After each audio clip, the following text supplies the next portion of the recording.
Let's read the paragraph. That's on page 21, the bottom paragraph. Subhuti, what do you think? If someone filled the universe with the 7 treasures and gave all away in his practice of dana, would this good cause enable the giver to gain a great merit?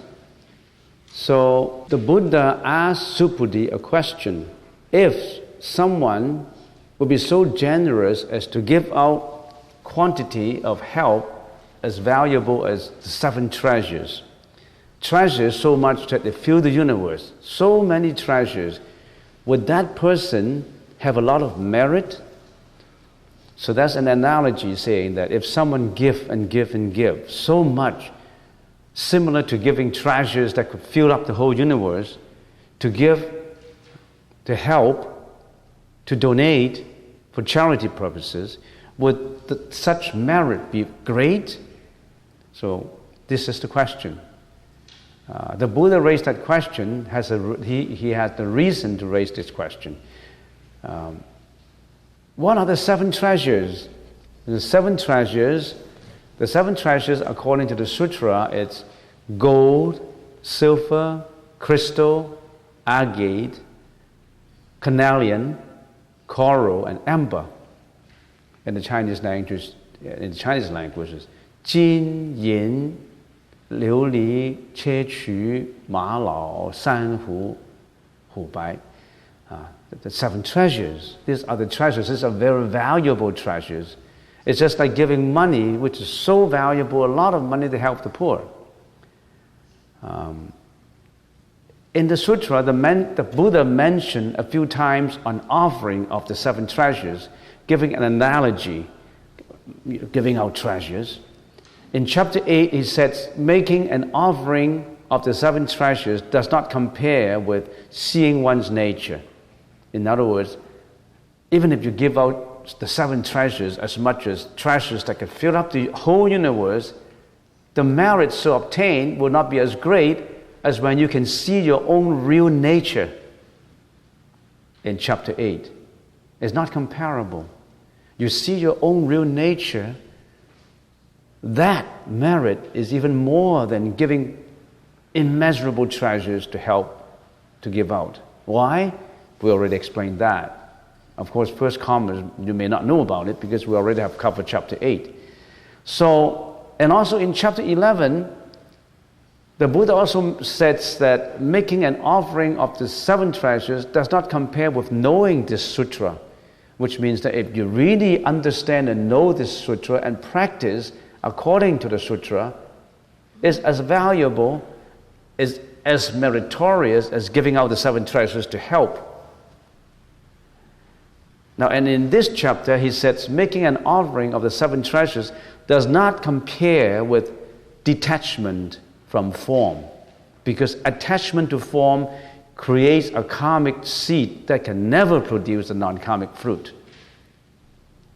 If you detach from form, now of course you know what is detached from form. If you detach from form, the merit so obtained is even higher than giving out 7 treasures as charity, treasures as much as filling the whole universe. Why did the Buddha always mention charity? Why did the Buddha in the sutra always cited charity as a forefront practice? Because in the 6 paramitas, remember the 6 prajna paramitas? The first one is charity or generosity, and in the Sanskrit language is dana. Charity, morality, keeping your precepts, conforming to the precepts. Endurance, the third one is endurance. Morality is, of course, conforming to precepts. Charity, morality, endurance, diligence, meditation, and wisdom, or prajna. Now, these are the 6 paramitas. And charity is the foremost of the practices, because charity is easy to do. I think charity is easier to do than the other 5. Endurance is difficult. Morality is difficult. Diligence, meditation, and prajna is difficult. Charity, I think, is the easiest of the six, but it's not the least unimportant, not the least insignificant. It's as important as all the other paramitas. It is relatively easier to practice giving, and it is as important as all the others. So that's why the Buddha always give an example of charity when he compare certain philosophy with the six paramitas. Now the next paragraph, I think today we would like to finish section 19, so let's get to the next paragraph. The next paragraph will be on the next page, on page 22, and it said, yes, well-honored one, because of this good cause, the giver would gain a great merit. Well-honored one is Bhagavate, a well-honored one. In the Chinese language is Si Zhuan Bhagavate, well-honored one. Because of this good cause, the giver would gain a great merit. Of course, the giver, very generous, would have a lot of merits obtaining from giving. Next, Subhuti, if the merit were real, the Tathagata would not say it was great. He said so because there is no merit. It seems paradoxical, but it isn't. While an offering of the seven treasures is great, no matter how immeasurable and the merit might be, it is still empty. Such merit does not include liberation, either liberation of our own or that of others. Thus, the Buddha said such merit is not real, as such merit would enrich only your next incarnation. Assuming you don't get enlightened and you don't detach yourself, you don't transcend life and death, you don't transcend samsara in this lifetime, you still have to reincarnate in your next life. But if you have done a lot of merits in helping, you've done a lot of giving, in the next life, it will enrich your next life only. It would not liberate you. In other words, you carry your good karma, your meritorious karma, into the next life.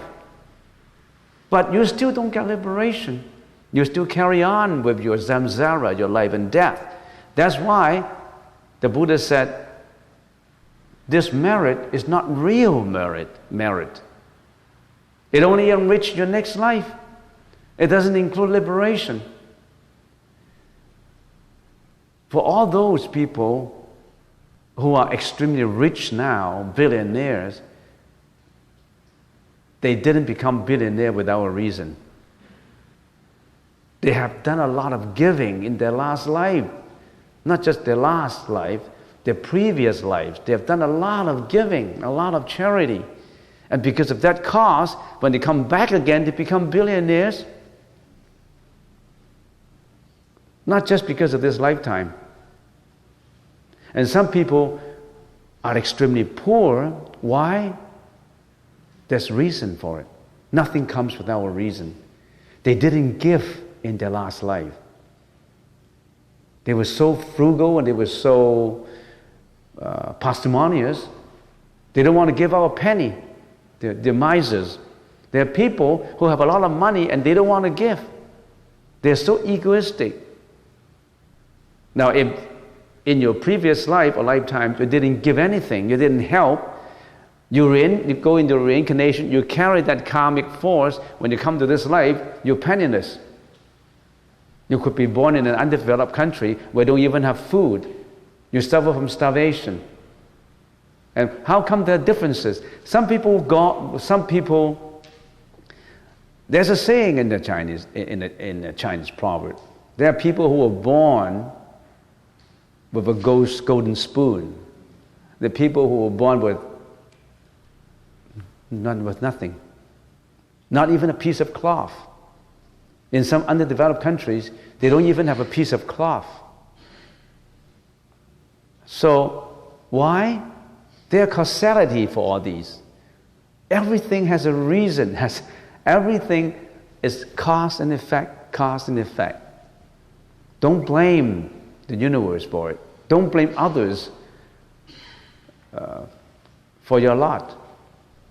You cultivate your lot with your own hands. You did it, you're responsible for it, not God. You, me, are responsible for our actions. We are responsible for our karma, not God. Don't blame God.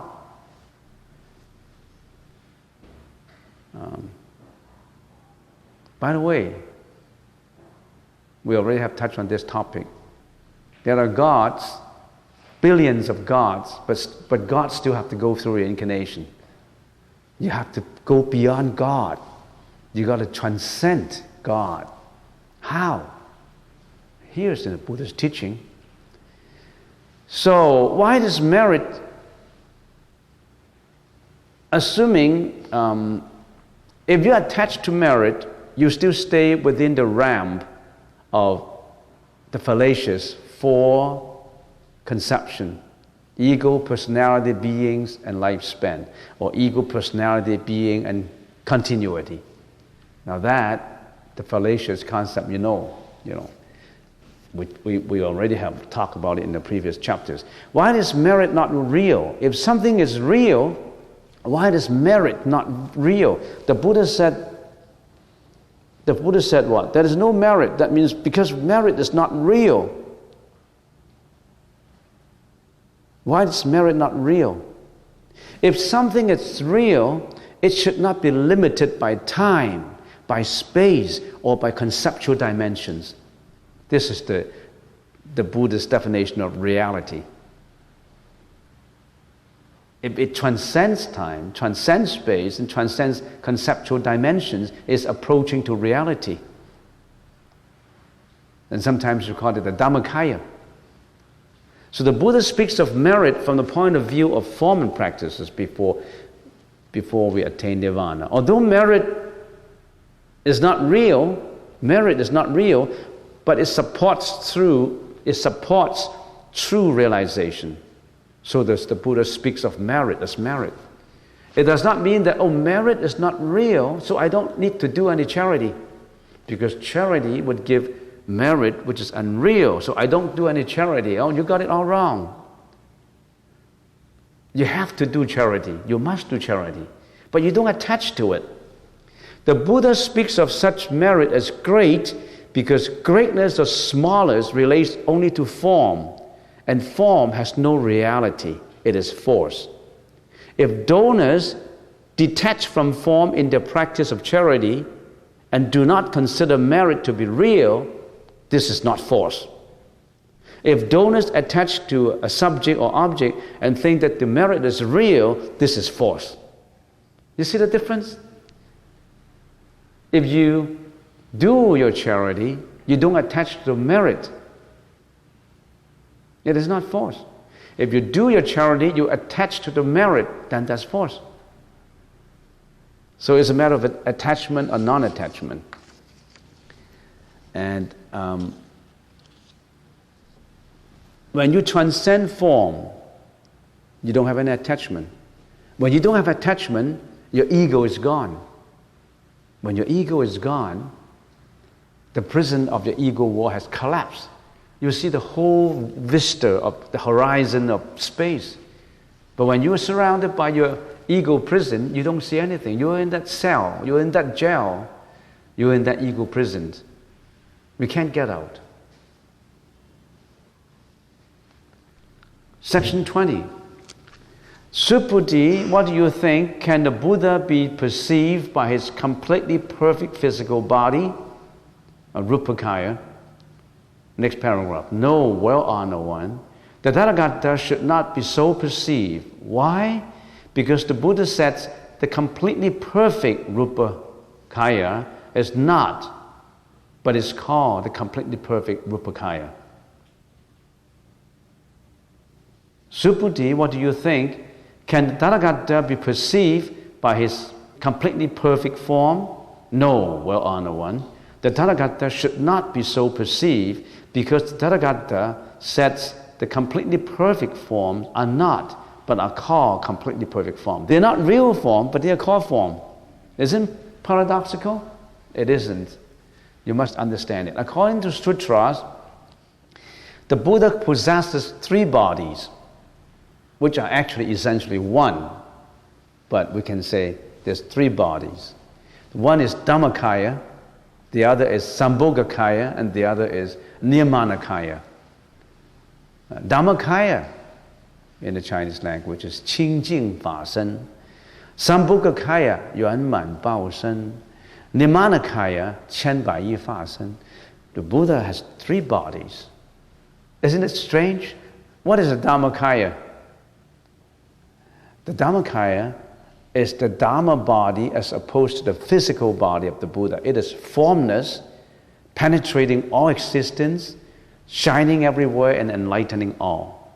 According to the general Mahayana, this is the reality body, the true body or the true mind or absolute existence, however you want to call it. Or that is your, last time I talked about originality enlightenment, original nature. We have that nature of becoming the Buddha, that Buddha nature. That is the Dhammakaya. That Dhammakaya is formless. And the next is Sambhogakaya. I'm just refreshing your memory. I have already talked about this, but in order to explain the physical body, can we perceive the Buddha by his physical body and his gracious appearance? Some people attach the gracious appearance. Now, the Dhammakaya you cannot see. The Sambhogakaya, that's the reward body of the Buddha. The ideal body of a Buddha, which is produced from entering Buddhahood as a result of vows taken during the practices in the Bodhisattva path. Now, this body can only be perceived by Bodhisattvas. We cannot see them. We cannot see the Buddha's Sambhogakaya because our level is not high enough. We cannot see the Sambhogakaya, only Bodhisattvas. Only the Bodhisattvas in the 10 bhumis, a higher level Bodhisattva can see. We couldn't see. We're not capable of seeing. The third is Nirmanakaya. This is the body we see. This is the body of transformation by which he appears in any form seen by sentient beings.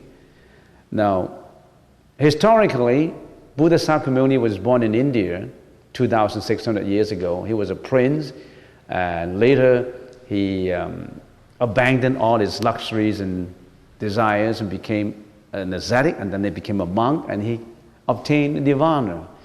And he appeared as a man. Now that is the Nirmanakaya. In appearance, we can see them actually in the history of mankind. Now that is the Nirmanakaya of the Buddha.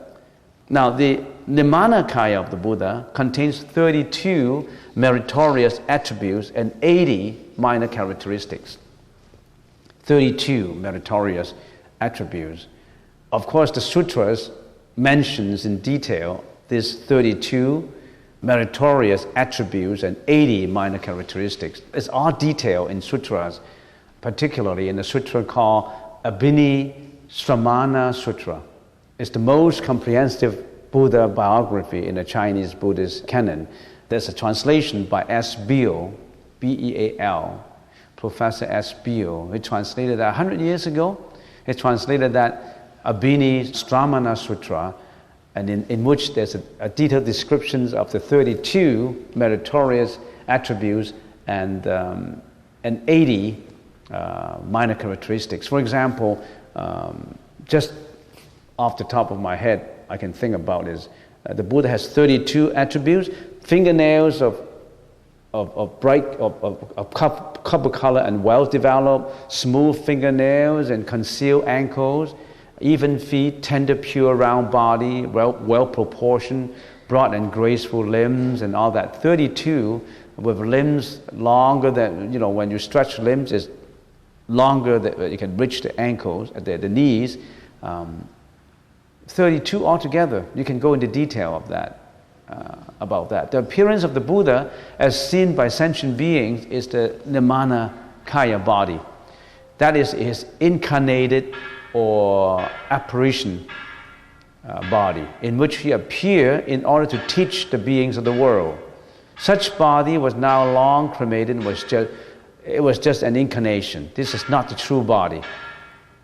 So you cannot attach to the form. If you attach to form, you attach to appearance, you cannot transcend form. So the Buddha wanted to remind Subhuti that the Dhammakaya has no form. The Dhammakaya it transcends forms, it transcends appearances.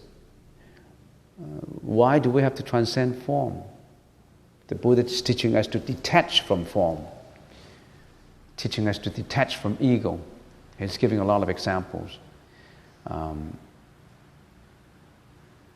Dhammakaya, it's all-powerful. If I can give an example of space, space has no form, but it absorbs all form. It takes in all forms.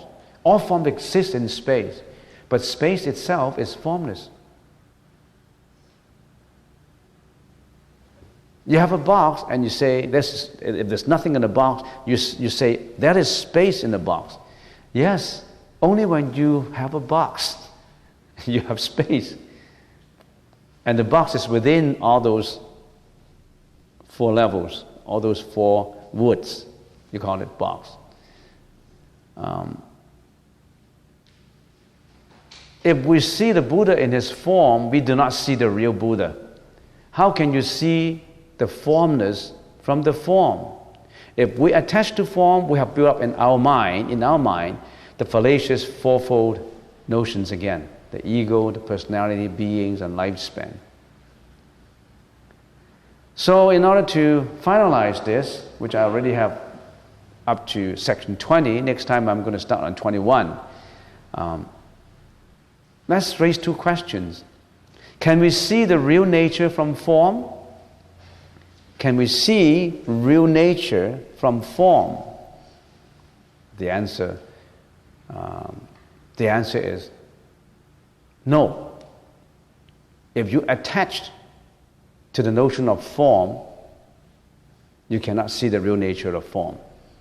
So you cannot see the real nature from form because you attach to form. So the answer is no, you cannot see real nature from form. But the answer is also yes. If you do not attach to the notion of form, you see the real nature from form. Remember the Heart Sutra said? And I read it out to you. Oh, Saraputra, form is no different than emptiness.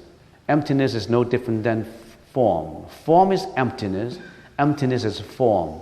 The same is true with perception, conception, volition, and consciousness. So we always have been chanting the Heart Sutra. It summarizes what is said in here. So that the Heart Sutra it summarizes a lot of philosophy in there. But every word contains a lot of deep meaning into it. That word emptiness. You can talk about it for years, about that, just that word emptiness, sunyata. How come form is no different than emptiness, and emptiness is no different from form? How come form is emptiness and emptiness is form? How come it is the same with perception, conception, volition, and consciousness? What's the meaning of conception, perception, volition, and consciousness? And then it says, therefore in emptiness there is no form, no perception, nor conception, nor volition, nor consciousness. There's no eye, ear, nose, tongue, body, or mind. I have eye, ear, nose, body, and mind. And it says you have no eye, ear, no nose, tongue, body of mind, no form, sound, smell, taste, touch, or object of mind. A lot of negation. How come there's a lot of negation? There's a lot of negation. There's also a lot of affirmation. So, the sutra appears as paradoxical, but then it gives you the negation and the affirmation. So we really have to study a lot into it. the profundity of the Buddhist philosophy requires us to deal more into it by comparison to actual life, by our life. Only by comparison, by experiencing our life, can we actually see the philosophy of Buddhism. Don't just stick to the words.